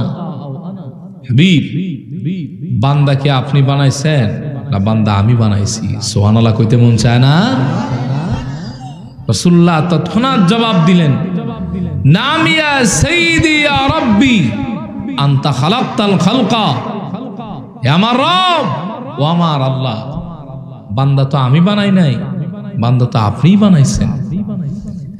আল্লাহ ডাক দিয়া বললেন, হাবিবি বাশশির আবদি কদ গফারতু লাহ। হাবিব রে, আমার বান্দা সালাবাকে আপনি সুসংবাদ জানায় দেন, আর তাওবা করে রোনা জারি করতে হবে না, আমি আল্লাহ তাআলা তাকে মাফ করে নিষ্পাপ বলে ঘোষণা করে দিলাম। নবীজি বললেন, সাহাবীরা রে, মাইয়াতিনি বিসালাবা, কে আমার কাছে আমার সাহাবী সালাবাকে নিয়ে যেতে পারবে? ফাকাম আবু বকর ওয়া ওমর, দুইজন দাঁড়ালেন, আবু বকর ওমর রাদিয়াল্লাহু আনহুমা। ওয়া কাম আলী ওয়া সালমান, আরো দুইজন দাঁড়ালেন, হযরত আলী আর হযরত সালমান। নবীজি বললেন, আবু বকর ওমর বসো, সালমান আর আলী যেখান থেকে পারো, যত দ্রুত পারো, আমার সালাবাকে আমার কাছে এনে আমার চক্ষু মোবারক শীতল বানায় দাও। হযরত আলী এবং সালমান খুঁজতে বের হয়ে গেলেন সালাবাকে। গোটা মদিনা মুনাওয়ারা তন্ন তন্ন করে খুঁজেছেন, কোথাও পেলেন না। নিরাশ হয়ে মদিনা মুনাওয়ারা থেকে একটু দূরে সেই পাহাড়ি অঞ্চলে গেলেন। খুঁজতে খুঁজতে আসরের সময় হয়ে গেল। এক রাখালকে দেখে বললেন, ওরে রাখাল, হাল রাআইতা রাজুলাম মিন আসহাবি রাসূলিল্লাহি সাল্লাল্লাহু আলাইহি ওয়াসাল্লাম। রাখাল রে, এই জায়গায় তুমি আল্লাহর হাবিবের একজন সাহাবীকে দেখেছো নাকি? রাখাল দেখেই বলল, ইয়া আলী ও সালমান, ইন্নাকুমা তাতলুবান রাজুলুন আল হারিবা মিন আযাবিল্লাহ। আলী এবং সালমান, আমার মন বলতেছে তোমরা দুইজন এমন একজন লোককে খুঁজতে বের হয়েছো যে কিনা গুনাহ করে তাওবা করে আল্লাহর আযাব থেকে পালিয়ে আল্লাহর জান্নাতের দিকে ছুটে চলতেছে। সুবহানাল্লাহ বলে, এর নামই তো সালাবা। বলে, এর দিনে বাবা না, এ দিনে কই থাকে এই তথ্য আমার কাছে নাই, তবে পশ্চিম আকাশে যখন সূর্য ঢলে পড়বে, সন্ধ্যার মায়াবী আবরণ দুনিয়াকে আচ্ছন্ন করবে, ওই পাহাড়ের চূড়ায় গাছের তলায় সালাবাকে পাবা। সারা রাত রোনাজারি করে আর কি একটা বলে বলে যেন কাঁদে। ফাসবিরিয়া আলী, আলী একটু সবর করে। সন্ধ্যা হয়ে গেল, পশ্চিম আকাশে সূর্য ঢলে পড়ল, সন্ধ্যার মায়াবী আবরণ দুনিয়াকে আচ্ছন্ন করে ফেলল। প্রতিদিনের ন্যায় হযরত সালাবা ওই গাছের তলায় পাহাড়ের চূড়ায় আসলেন। সেজদায় পড়ে রোনাজারি করে সেই পুরানো কথাই বলতে লাগলেন, মালিক,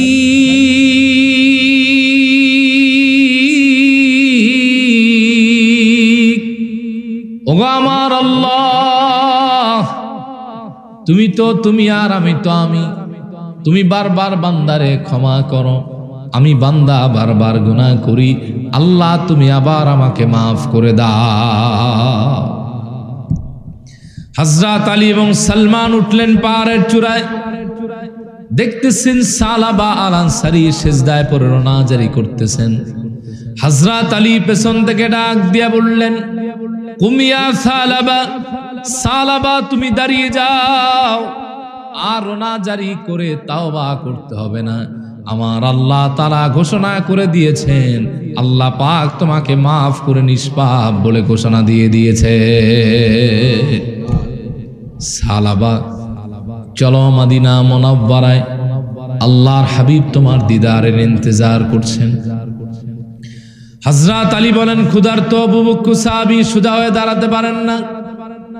হযরত আলী ধরলেন ডান হাত, সালমান ধরলেন বাম হাত, দুই সাহাবীর উপর ভর করে মদিনা মুনাওয়ারায় আসলেন। সমস্যা কোনো না, না শেষ করে দিব সমস্যা। দুইজনের উপর ভর করে মদিনা মুনাওয়ারায় আসলেন।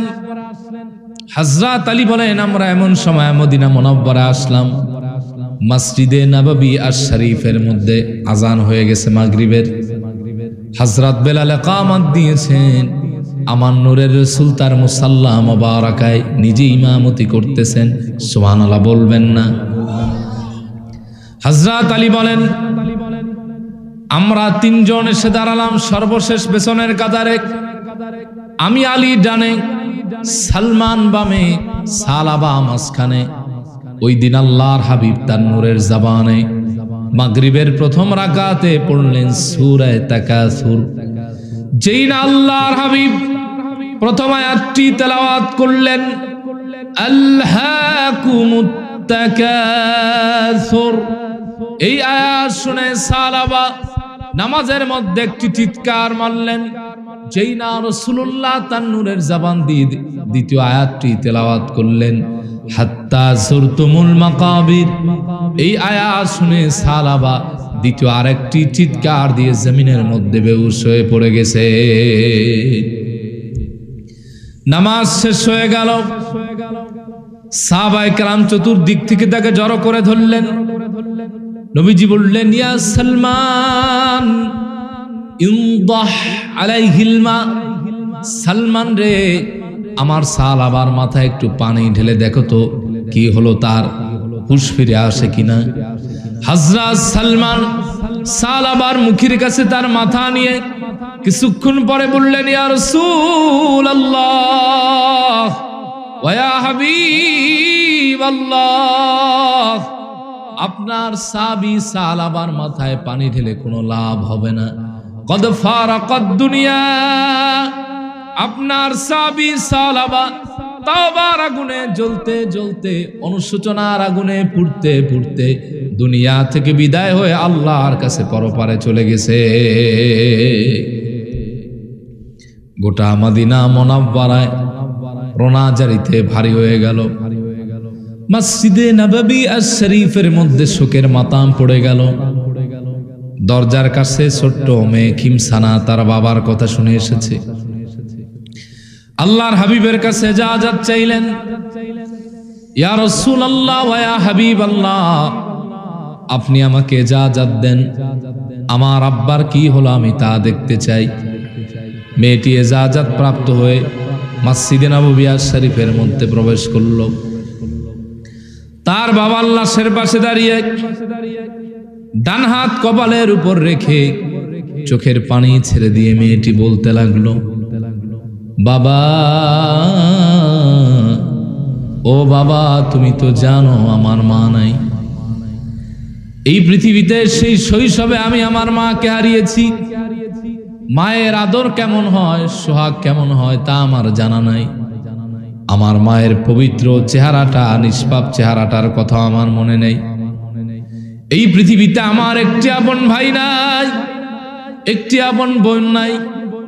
একমাত্র আমার বেঁচে থাকার অবলম্বন ছিলে তুমি। আজকে তুমি আমাকে রেখে কোথায় ফাঁকি দিয়ে চলে গেলে, আর আমাকে কার কাছে রেখে গেলে? আমি তো চির এতিম হয়ে গেলাম। আমি কোথায় থাকবো, কার কাছে থাকবো? মেয়েটির কান্না দেখে আল্লাহর হাবিব পেছন থেকে ডাক দিয়ে বললেন, খিমসানা, তোমার কান্নার কোনো কারণ নাই, দুঃখ করবার কোনো প্রয়োজন নাই। কে বলেছে এই পৃথিবীতে তোমার কেউ নাই? আজ থেকে আমি রাসূলুল্লাহ নিজে তোমার বাবার দায়িত্ব নিয়ে নিলাম। খিমসানা,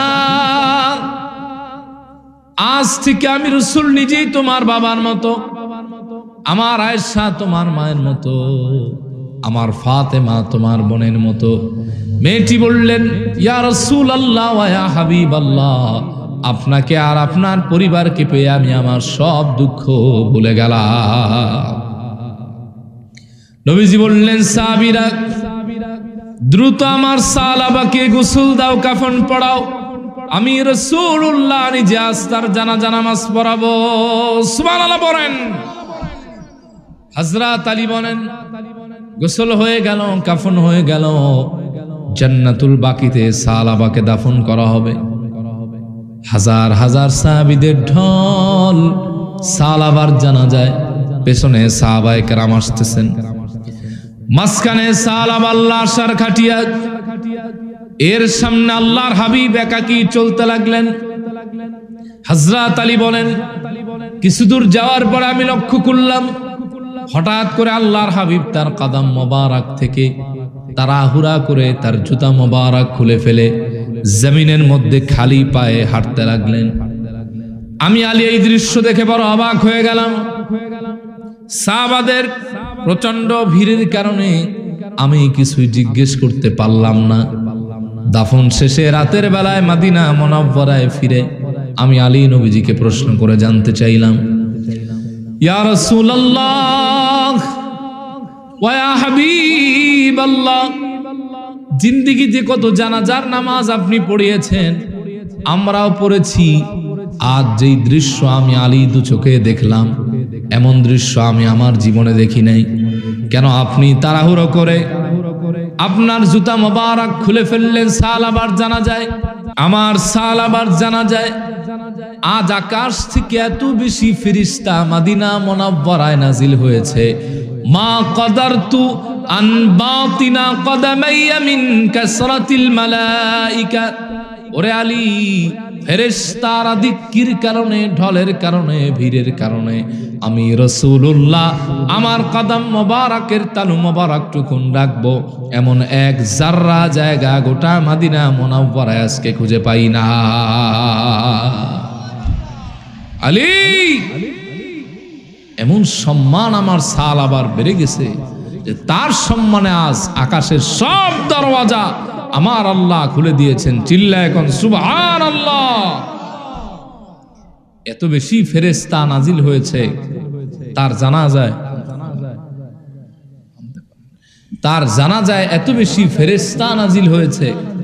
মা কদারতু আন বাতিনা কদামাইয়া মিন কাসরাতিল মালাইকা, আমি রাসূল যে আমার কদম মোবারকটুকু রাখবো এমন 1 ইঞ্চি জায়গা গোটা মদিনা মুনাওয়ারায় খুঁজে পাই নাই। চিল্লা এখন সুবহানাল্লাহ। এর নাম তওবা। এর নাম কি? আওয়াজ দিয়া বলেন। সামান্য একটি গুনাহকে সাহাবায়ে কেরাম কেমন গুনাহ মনে করছে। সাহাবী সামান্য গুনার কারণে ঘরবাড়ি ছেড়ে দিয়েছেন, রোনাজারি করেছেন, হাত পায়ের মধ্যে জিঞ্জির বেরি লাগিয়েছেন, দিনের পর দিন কেঁদেছেন, গুনাহ মাফ হয়ে গেছে জেনেও আল্লাহর আযাবের আয়াত শুনে দুনিয়া থেকে বিদায় হয়ে গেছেন। সুবহানাল্লাহ। তাহলে 2 নম্বর শর্ত আন-নাদামা, তথা অনুশোচনা থাকতে হবে। কি থাকতে হবে? এটার আলামত চোখে পানি। আমার বাবাজিরা, যুবক ভাইরা, যদি মনে করেন অনেক দিন বাঁচবো আর কিছুদিন গুনাহ করি, তোমার চাইতে কম বয়সী যুবক আজকেও যায় দেখো বাংলাদেশের কোন এক জায়গায় মারা গেছে। কথা কন ঠিক কিনা? তুমি মনে করো যে আরো অনেক দিন বাঁচবা, ভুল। আখেরি জামানার একটা আলামত হলো আকস্মিক মৃত্যু। মৃত্যু আকস্মিক, হঠাৎ মানুষ মারা যাবে। সকালবেলা একসাথে খাইলাম, দুপুরবেলা শুনি তার জানাজা হয়ে গেছে। বিশ্বাস হয়? আমার একজন মুসল্লি আমার খুব কাছের মানুষ ছিলেন, উনি ওনার শ্বশুর বাড়ি গেলেও আমারে বলে যেতেন, এত মহব্বত। একদিন ফজরের নামাজ পড়ে 2-3 মাইল হাঁটলাম, এক স্ট্যান্ডে এসে নাস্তা করলাম। আমি গেলাম আমার মাদ্রাসায়, উনি গেল ওনার বাড়িতে। তা আমার চার্জ না থাকায় মোবাইল গেছে বন্ধ হয়ে। তা আমি আসরের সময় আসছি, জোহর আর আসিনি। এখন উনি মসজিদের এক কোণায় নামাজ পড়তেন, আর একটা চেয়ার ছিল ওনার। যখন এই নামাজ শেষ হয়ে যেত, ওই চেয়ারের উপর বসে তাসবিহ তাহলিল পড়তেন। তা আমি আমার মুয়াজ্জিন জিজ্ঞেস করলাম, উনি কই? বলে, হুজুর আপনারে তো ফোন করে পাই নাই, উনি বেলা 11টার দিকে মারা গেছে, বাদ জোহর জানাজা হয়ে গেছে, এখন কবরে তার 3 ঘন্টা সময় অতিবাহিত হচ্ছে। এই হলো জীবন। এজন্য আমার বাবারা গভীর রাতে তাহাজ্জুদে উঠবেন, যায় নামাজ নিয়ে নির্জন এক কামরার মধ্যে বসবেন, কয়েক রাকাত নামাজ পড়বেন, সালাতুত তাওবা নিয়ত করে কমপক্ষে 2 রাকাত সালাত আদায় করবেন। এরপরে মোনাজাতে লাইট বন্ধ করে কাঁদবেন, দেখবেন যে চোখের পানি গড়ায় পড়ে, বারবার শুধু মাপ চাইতে মন চায়। ওই সময় মনে করবেন আপনার তাওবা বুঝি কবুল হয়ে যাচ্ছে। সুবহানাল্লাহ।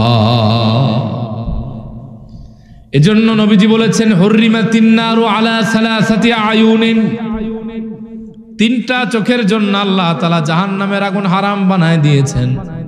এর মধ্যে একটা চোখ হলো সেই চোখ, যেই চোখ মানুষের অন্তরালে, লোকচক্ষুর অন্তরালে যখন রাতের বেলায় জাহান্নামের ভয়ে কেঁদে কেঁদে চক্ষু ভিজায় দেয়, ওই চোখের জন্য আল্লাহ জাহান্নাম হারাম বানায় দিয়েছে। আমার বাবাজিরা, মাঝে মাঝে ঘুমানোর সময় বালিশে মাথা লাগায় চিন্তা করবেন, 30 বছর, 40 বছর, 20 বছর, 22 বছর, 50 বছর, 60 বছর জিন্দেগিটা পাইলাম। প্রত্যেক দিন কয়টা গুনার কাজ করি, আর প্রত্যেক দিন কয়টা সওয়াবের কাজ করি, কয়টা জবান দিয়ে মিথ্যা বলি, আর কয়টা সত্য বলি। এই মুহূর্তে আমার মৌত হয়ে গেলে আমার হালাত কি হবে? আমাকে 5-7 ঘন্টা 10 ঘন্টার মধ্যে কবরে রেখে আসবে। আপনি আমি মনে করি কিয়ামত দূরে টলস সামগ্রিক, আর ব্যক্তিগত কিয়ামত কিন্তু মৌতের সাথে সাথেই শুরু হয়ে যায়, ঠিক কিনা? একটু পরে আপনারা কবরে রাখবে, আপনাকে প্রশ্ন করা হবে, মান রব্বুকা ওয়া মা দীনুকা ওয়া মান নাবিয়ুকা। পারলে ভালো, না হলে সব চলে গেল। তাহলে আপনার আমার থেকে জান্নাত জাহান্নামের দূরত্ব মাত্র কয়েক ঘন্টার ব্যবধান, ঠিক কিনা? এজন্য বাবারে তওবা করার দরকার আছে না নাই? তওবা করবেন খাঁটি দিলে। আর 3 নম্বর, যেই গুনাহ একবার করছেন আর ওই গুনাহ বারবার করা যাবে না। নাকি বারবার করবেন? যেই গুনাহ একবার করছেন আর করা যাবে না। কে কে রাজি আছেন? হাত তুলে আল্লাহর দেখান। আল্লাহ হাত কবুল করুক, বলি আমিন। তাহলে শর্ত কয়টা? 3টা। জোরে বলেন, কয়টা? 1 নম্বর, কি থাকতে হবে দিলে?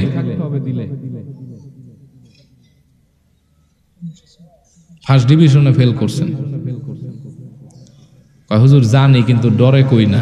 অনেক সময় এমন হয়, আমাদের ওস্তাদরা যখন জিজ্ঞেস করতো, এই এটা কি, ডরেও কইতাম না, আসলে জানি, যদি আবার বেয়াদবি হয়ে যায় এরকম। তো 1 নম্বর, মনে আশা থাকতে হবে যে আল্লাহ আমারে মাফ করবে। 2 নম্বর, আর নাদামা, অনুশোচনা থাকতে হবে, লজ্জিত হতে হবে, এর আলামত চোখে পানি থাকতে হবে। 3 নম্বর, যেই গুনাহ একবার করেছেন আর করা যাবে না। হাযা মা ইনদি ওয়াল ইলমু ইনদাল্লাহ আলাইহি তাওয়াক্কালতু ওয়া ইলাইহি উনীব। আস্তাগফিরুল্লাহ লি ওয়া লাকুম ওয়া আতুবু ইলাইহি। আসসালামু আলাইকুম ওয়া রাহমাতুল্লাহি ওয়া বারাকাতুহু।